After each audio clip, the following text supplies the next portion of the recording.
Have you ever wondered, did Jesus drink alcohol? If he were here today, would you be able to find him at a brewery or a bar with a beverage in his hand? Today, some would say that alcohol consumption of any kind is a sin and that the Bible prohibits it. But other religious people would disagree.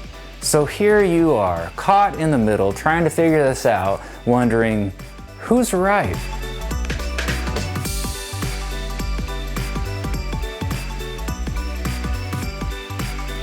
Let's examine the evidence by looking at how Jesus himself handled alcohol. In a previous video, we determined that the wine in the Bible was not just grape juice. Both historians and Bible scholars are on the same page here, and they say the wine mentioned in the Bible did have less alcohol than modern wine, but it had around the same amount of alcohol as today's popular mainstream beers. Now that we know what the wine in the Bible was, we're going to examine two stories to see if Jesus enjoyed alcohol himself. Let's look at one of Jesus' most famous miracles. It's found in John chapter 2. Jesus was at a wedding. To figure out what's really going on here, though, you're gonna need some cultural context, and that will give us some clues to understand what's really happening in this story. In those days, weddings didn't last for half a day like they do today. People basically camped out for days to eat and drink wine. It was quite the event, maybe like Woodstock, but not as crazy. Let's see what insight we can find from the Faith Life Study Bible commentary. Check the links in the description if you want to pick up a copy. It gives some great insight on the culture. It says, the host was responsible for providing wine throughout the wedding feast, which typically lasted 7 days. The wedding celebration had an element of reciprocity that was supported by the law. One could take legal action against a host who failed to provide an appropriate gift. Attention to attenders of the Schwartz Goldstein wedding. If you or your loved ones attended this wedding last June and had witnessed the host running out of wine, you may be entitled to compensation. Call us now to join in this class action lawsuit. Call 1-800-OUT-OF-WINE. That's 1-800-OUTTAWINE. Whoa. So imagine you threw a wedding with an open bar and you ran out of beer. You're probably already broke. So what if one of your guests tried to sue you after that? That's a bad day. And the moral of the story is, don't have kids and you don't have to worry about it. I'm kidding. They did have a way to deal with this though and just avoid the whole risk of running out of wine. They actually used to start watering down the wine as the week and the festivities went along, thinking that people would be a little too tipsy and maybe wouldn't notice by the end of the week. This also meant that the wine served at the beginning of the week was the best wine. At this particular wedding, the host ran out of wine, so he's in big trouble and he's probably panicked. What's he gonna do?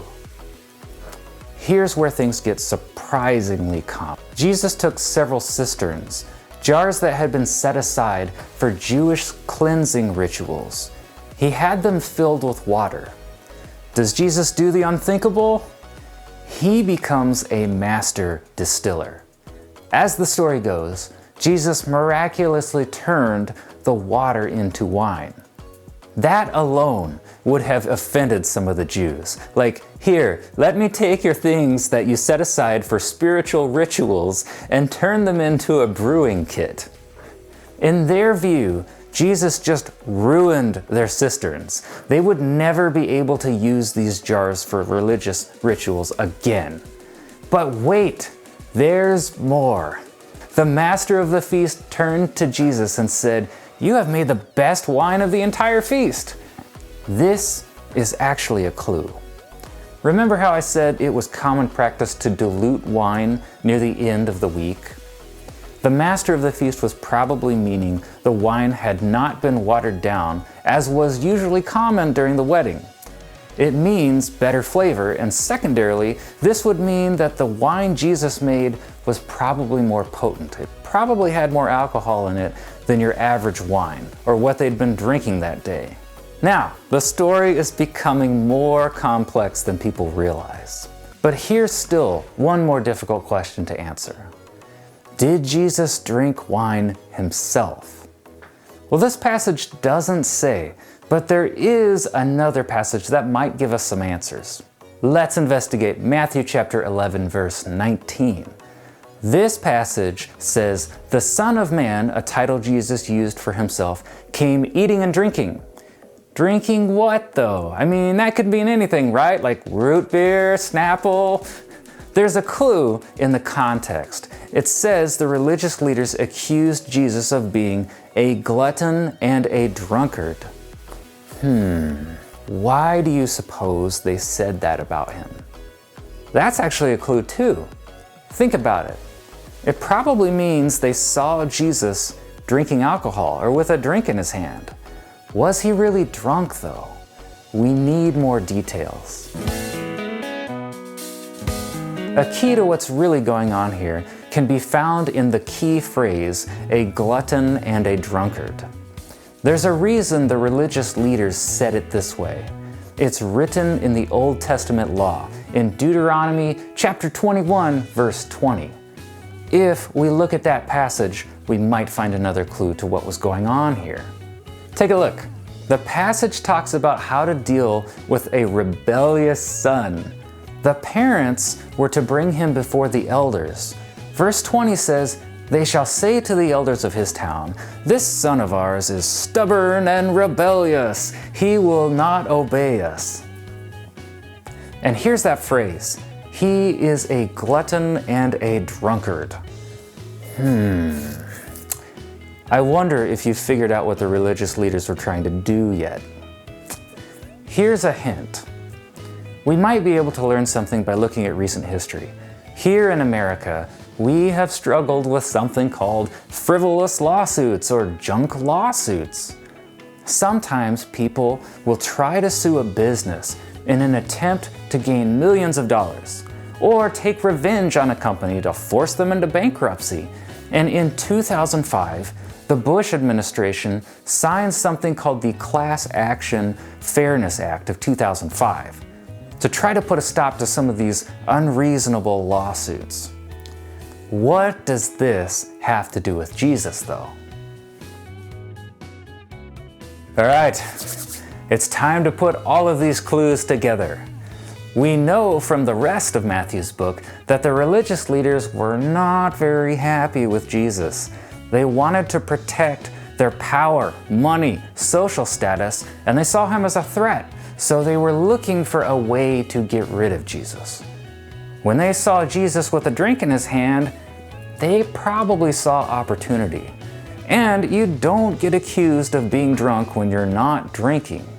If the religious leaders stretched the truth just a little bit, they could use Deuteronomy 21:20 as a supposed legal basis, unreasonable lawsuit to have Jesus put to death for being a, quote, rebellious son.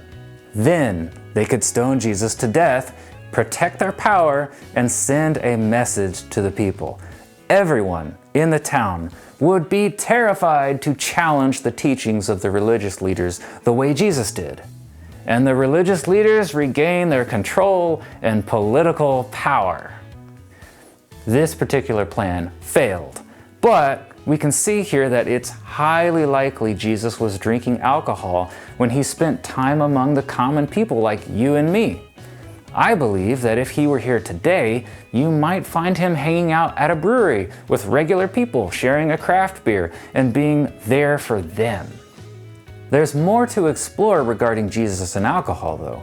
Jesus served wine at the Last Supper, which became the model for what we call communion today. So, as you can imagine, surprisingly, communion at the very first churches looked a little different than modern communion. And did these churches serve alcoholic wine? How did they handle it? We'll find out in our next video.